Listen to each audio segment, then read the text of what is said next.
toutes et à tous. Alors, on se retrouve après une longue pause où j'ai pas partagé de contenu sur YouTube pour des raisons variées, principalement par manque de temps, mais aussi pour les personnes qui me suivent, vous le savez peut-être déjà, j'ai d'autres projets en cours, en fait, projets d'illustration, d'ingénierie de formation. C'est pas toujours évident, en tout cas, de créer du contenu de manière eh bien régulière et surtout du contenu plus ou moins de qualité à vous partager. Donc, si vous découvrez tout juste cette chaîne, eh bien, bienvenue à vous. Je suis Majda, je suis praticienne en astrologie archétypale et humaniste et je partage à travers cette chaîne des réflexions ou des analyses sur les cycles astrologiques ou en tout cas les cycles astrologiques en cours et comment on peut avancer en conscience avec ces cycles et les différents rythmes. Alors, sans plus tarder, on va parler donc d'un cycle en particulier qui va être celui donc de Jupiter en Gémeaux. On va parler de son symbolisme général et puis on va affiner, en tout cas moi je vous propose dans cette vidéo de regarder bien les pistes d'interprétation par maison astrologique, donc par domaine de vie, pour voir bien quelles peuvent être les thématiques qui peuvent être activées pendant ce passage de Jupiter en Gémeaux. Donc on va déjà regarder bien les dates, enfin la période que couvre en tout cas ce transit. Donc cette période a commencé donc depuis le 26 mai dernier et elle va donc se prolonger jusqu'au 9 juin 2025. Donc ça c'est le transit de Jupiter en Gémeaux, donc qui est rentré donc en Gémeaux depuis le 26 mai dernier. Donc le 26 mai 2024 et qui va rester jusqu'au 9 juin 2025. Donc les périodes de rétrogradation donc de Jupiter en Gémeaux vont être du 9 octobre 2024 jusqu'au 4 février 2025. Voilà, donc ça c'est important à garder en tête puisque ça va être en tout cas sur ce laps de temps-là, on va dire, qu'on va pouvoir peut-être ressentir les effets ou en tout cas la dynamique de ce Jupiter en Gémeaux. Alors, avant toute chose, je vous invite à regarder dans quelle maison est le Gémeaux, en fait, dans votre thème natal. Donc, pour ce faire, vous avez les liens juste en dessous de la vidéo de différents logiciels en ligne gratuits où vous pouvez en fait monter votre thème, donc mettre vos coordonnées de naissance, donc la date, le lieu et l'heure et charger votre thème pour voir bien quelle est la maison qui est en Gémeaux et donc quel sera le secteur de vie qui sera concerné donc par ce transit. Alors, on va commencer donc d'abord par le symbolisme de Jupiter en Gémeaux, un symbolisme assez général. Je ne vais pas pouvoir tout couvrir puisqu'on pourrait avoir une conférence même sur ce sujet-là. Donc je vais juste essayer de résumer à peu près pour que vous ayez en tout cas une idée de ce que peut couvrir comme symbolisme, en tout cas la présence de Jupiter en tout cas. Alors, Jupiter symbolise donc en astrologie l'expansion et l'ouverture vers de nouveaux horizons. Donc c'est un archétype qui est souvent relié à l'accroissement, à l'amplification, et il représente aussi notre interaction avec le socio-professionnel. Donc c'est aussi grâce par exemple à la position de Jupiter dans notre thème natal qu'on va pouvoir quelque part trouver les ressources qui peuvent nous être utiles pour nous aider à trouver notre place dans notre vie sociale et professionnelle et à déployer notre potentiel. Donc Jupiter était aussi en lien avec les instances juridiques, tout ce qui est officiel, donc la justice, le grand savoir, la philosophie ou encore la médecine. Donc vous voyez, c'est vraiment assez large comme symbolisme, mais voilà, en tout cas pendant le cycle de Jupiter, si on veut suivre le cycle de Jupiter, eh bien c'est quelque part comme si on essayait d'avancer, en tout cas avec des ressources qui vont être plus facilement disponibles. En tout cas, on aura l'impression qu'elles sont plus à disposition pour nous que d'habitude. Donc le passage de Jupiter en Gémeaux va donc amplifier forcément l'énergie Gémeaux et donc toutes les qualités et défauts, on va dire tous les attributs du signe des Gémeaux. Donc la phase Gémeaux dans la roue du zodiaque, elle correspond, en tout cas on pourrait dire que c'est le moment où on est dans l'exploration de notre environnement, que ce soit par la pensée ou par le mouvement ou par le lien aux autres. Donc on va retrouver, en tout cas moi je vous ai regroupé 4 grands axes, on va dire, qui vont être en lien avec cette énergie Gémeaux. On va avoir donc toutes les thématiques en lien avec la communication et le dynamisme, la communication et l'apprentissage, pardon. Donc on a la volonté d'apprentissage, on a la communication, le fait de verbaliser les choses, l'information et son utilisation.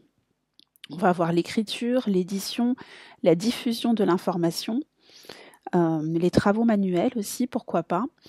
Ensuite, on a un autre axe, on va dire, qui concerne plus la mobilité et le dynamisme, qui va être un axe où on va retrouver donc forcément le mouvement, la mobilité, la vivacité aussi d'esprit, l'importance aussi du mental. Donc vous voyez, là, on est dans une mobilité tant physique que psychologique. Ensuite, on va avoir tous les liens qui sont liés en fait aux relations et aux interactions sociales. Donc on va retrouver les liens notamment de proximité, les liens aussi avec les frères et sœurs, les liens aussi avec le commerce, par exemple, le commerce de proximité, le voisinage, l'environnement. Et ensuite, on va avoir un thème peut-être un peu plus psychologique, mais encore une fois, ça c'est vraiment juste pour avoir 4 axes. Dans les thèmes psychologiques, on va avoir le thème de la polarité double et de la tension nerveuse. Donc en polarité positive, on va dire que on a l'accroissement de l'information, du savoir, l'amplification aussi de l'apprentissage, de la communication, des déplacements, des études, des échanges, des enseignements aussi, des écrits et des publications. En polarité négative, on va avoir de la confusion entre l'information et le savoir. On va avoir des tendances à la dispersion, une difficulté à saisir les choses. Si vous voulez, en Gémeaux, on a vraiment cette mobilité. En fait, les éléments bougent très vite. Donc, il y a un côté insaisissable dans cette dynamique-là. On peut aussi retrouver les difficultés d'engagement vers une direction. On a aussi tout ce qui va concerner, donc, comme je le disais, la tension nerveuse, donc la nervosité, l'impatience, et aussi donc les informations qui sont doubles. Donc ça peut créer bien sûr aussi, toujours dans la polarité négative, on peut avoir de l'instabilité, du déséquilibre, de la manipulation aussi, de l'information, et aussi de l'irresponsabilité. Voilà. Donc ça, c'est vraiment pour vous donner un petit peu une idée de ce que représenterait l'énergie Gémeaux dans une polarité, on va dire, positive, donc plutôt une polarité bien intégrée, et une polarité négative qui est une polarité où on a encore des choses à travailler. Et c'est souvent en fait quand on est dans l'excès justement de cette polarité positive qu'on se retrouve dans cette polarité négative. Mais là, c'est des choses que j'ai déjà développées dans d'autres vidéos, le travail sur les polarités, donc je ne vais pas revenir dessus là. Alors là, on va regarder maintenant les transits de Jupiter en maison. Et on va affiner un peu en regardant déjà quelle est la dynamique d'une maison, d'un secteur de vie en Gémeaux. Donc je vais couvrir donc les 12 secteurs, donc de la maison 1 jusqu'à la maison 12. On va déjà voir quel est le fonctionnement naturel, on va dire, avec l'attribut Gémeaux de ce secteur de vie. Et ensuite, on va voir quel rôle Jupiter pourrait jouer, qu'est-ce qu'il peut avoir tendance à amplifier ou à mettre en tout cas en lumière dans ce secteur de vie-là. Alors avec Jupiter en transit en maison 4, on va plutôt parler du secteur du noyau familial et du lieu de vie. Donc avec une maison 4 en Gémeaux, on retrouve souvent l'idée soit de racines doubles, où la base de la vie, elle est posée sur un socle, on va dire, qui est multiple, soit par beaucoup de mouvements aussi, de déménagement, de lieux de vie, soit par différents lieux de vie en même temps. ou par la présence de différents parents. On retrouve souvent des personnes, voilà, ça peut paraître commun, mais des personnes qui ont eu 2 pères, 2 mères, enfin des remariages, enfin voilà, il y a pas mal de mouvements en fait dans la maison 4 qui correspond donc à la cellule familiale et aux racines. Donc en fait, avec l'idée du Gémeaux, peu importe là le secteur qu'on va aller parcourir, on retrouvera toujours des choses très communes avec le mouvement, l'instabilité, la curiosité. Enfin, on est vraiment dans cette dynamique-là de, eh bien, les choses sont dynamiques et multiples, on va dire. Donc, si on a donc cette maison 4 en Gémeaux, eh bien, on peut avoir expérimenté en tout cas des questions soit de dualité, soit d'instabilité dans les racines familiales. Et avec l'arrivée de Jupiter, eh bien, ça peut être vraiment intéressant dans le sens où on peut ressentir le besoin d'incarner une forme peut-être d'autorité dans son foyer, ou en tout cas au moins de le réorganiser. Parce qu'on a vraiment le besoin d'avoir plus de place. Alors, ce qui est intéressant avec le plus de place avec Jupiter, c'est que on est dans plus de place au niveau physique, mais aussi au niveau émotionnel. Donc, on peut avoir bien des choses très concrètes, hein, comme dans le besoin de place, on peut retrouver quelque chose de très concret comme l'expansion de son habitat, comme pourquoi pas l'acquisition aussi d'un nouvel habitat, ou en tout cas des travaux de réaménagement pour avoir plus d'espace.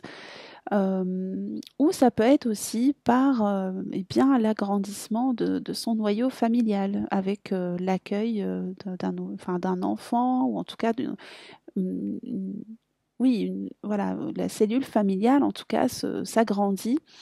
Euh, et je trouve que dans ce Jupiter en maison 4, on a aussi ce côté eh bien, de vouloir plus de place dans son intérieur, et de faire aussi plus de place peut-être pour d'autres dans son intérieur.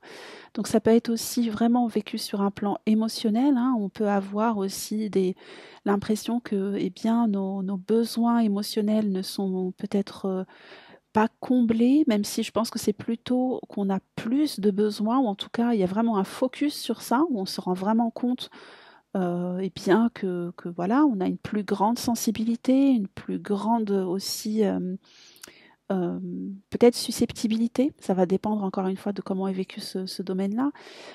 Mais en tout cas, il y a quelque chose d'assez intéressant à travailler donc sur le plan émotionnel, sur le plan intérieur, et sur le plan aussi de la famille et du lieu de vie.